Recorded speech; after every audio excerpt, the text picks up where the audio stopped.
আসসালামু আলাইকুম। সবাইকে আমন্ত্রণ এনবিএস আন্তর্জাতিক সংবাদে। শুরুতে NBS24.org শিরোনাম।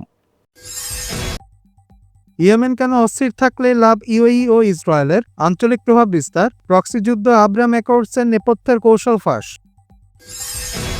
আগুন নিয়ে খেলছেন ট্রাম্প, মাদুরোকে আটক করে ভেনেজুয়েলা শাসনভার দখলে নেওয়াকে আরেক ইরাক যুদ্ধের পথ প্রশস্ত করছে, আন্তর্জাতিক বিশ্লেষকরা উদ্বিগ্ন। এসে ধরুন আমাকে। ভেনেজুয়েলায় মার্কিন অভিযানের পর প্রেসিডেন্ট ট্রাম্পকে সরাসরি চ্যালেঞ্জ জানালেন কলম্বিয়ার প্রেসিডেন্ট পেত্রো। সোনার খনি ঘিরে রক্তপাত, উত্তপ্ত উত্তর আফগানিস্তানের তাখার প্রদেশ, স্থানীয় বাসিন্দা ও খনি শ্রমিকদের সংঘর্ষে হতাহতের দাবি।